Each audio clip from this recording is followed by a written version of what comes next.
Good morning. I'll try to be brief, because I certainly want to leave enough time for some questions when we're done. My name is Barbara Huff.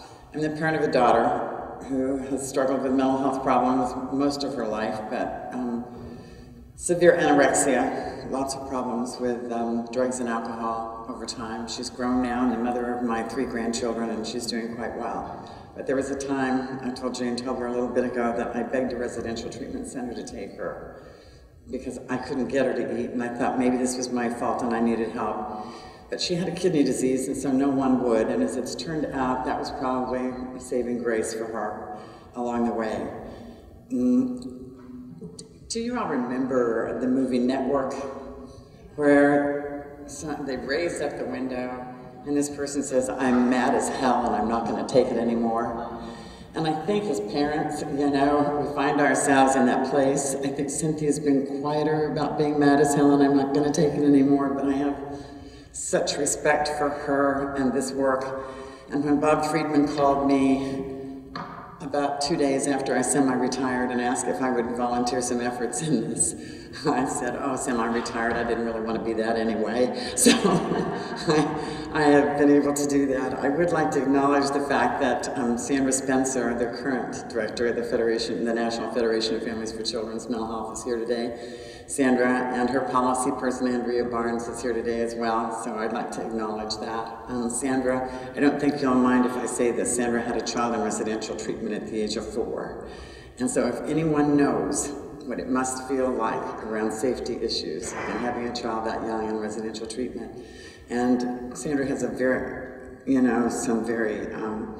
she has a very strong story about that. And so I know she's interested in this issue, and I thank her very much for her support in this. The Federation of Families for Children's Mental Health across this country has basically had a philosophy for years that we want our children at home, in the community. We want them in school. We want them out of trouble. And we feel like the safe way to do this is to really advocate for community-based services. That's how to keep kids safe. And we want them affordable, we want them available, we want them accountable, and our advocacy efforts have seen some beginning efforts in that over the last 10 or 15 years, 20, maybe 25, Bob, right? I'm getting old, I think, when I can't remember any longer. You know, in thinking about what organizations can do to help, I'm gonna ask Sandra to be my kind of backbone in this because I'm not in the field any longer, and so if I have missed something when it's time for questions, I want you to chime right in, because basically it's what we've thought about is what can organizations, national, state, local organizations do to get this word out and to educate their constituents about what's happening. And so I did some thinking about it, ran this by some of my fellow A-START folks, and then we'll leave it up to some of you organizational people in the audience to add to this list. But we believe that there are some things that can be done. And I think we have the responsibility to do it. I think we, as Americans, have the responsibility to educate people about what's happening. I mean, that's what this is about today. And you know, it is like George Miller said in that hearing when he said, you know, this is so unbelievable. If I didn't know better, I'd think that I was living in a third world country. And Bob selected those words this morning in his brief presentation as well.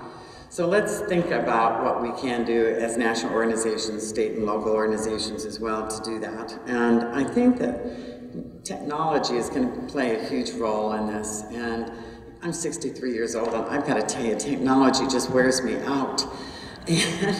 But I know it is the key. See, Sandra is much younger, and it's a good thing.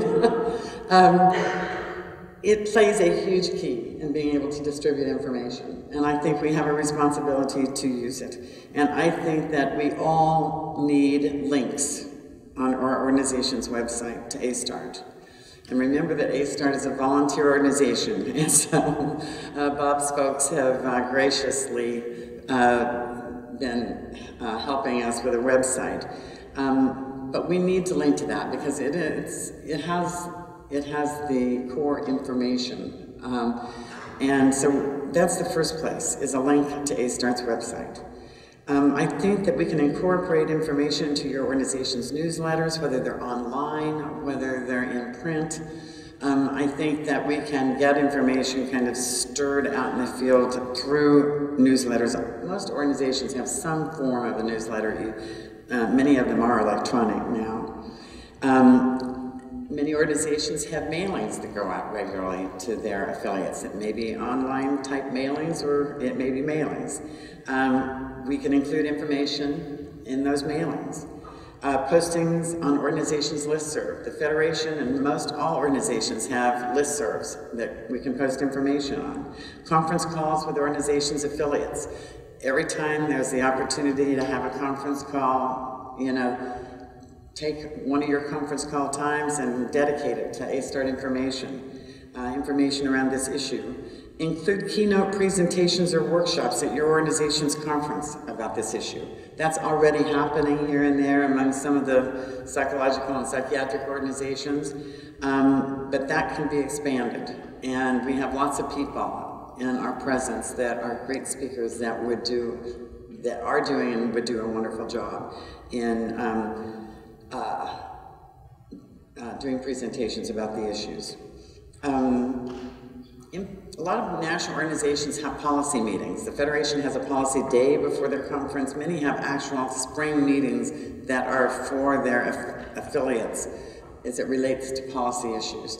And this could be an issue that's brought to their attention. And then I think probably most important is that many national organizations, most of them, have policy departments, divisions, that can take a strong look at this issue and help. They can help advocate, they can appoint a policy person in their organization to do some advocating on the Hill, and someone that can stay abreast of the issue.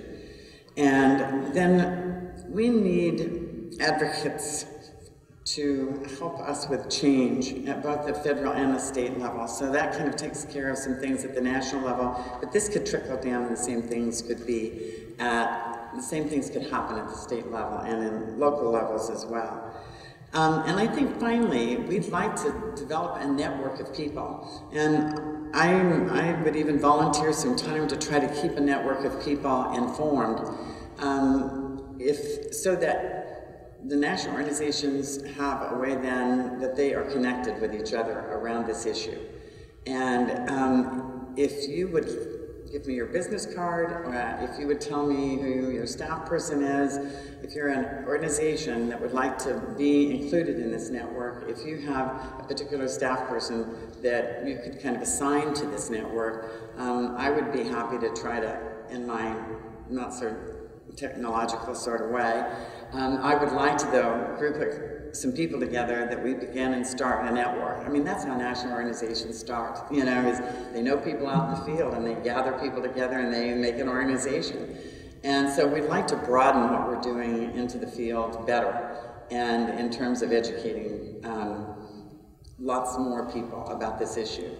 So if you would like to work with me, we'd like to have a way to contact you.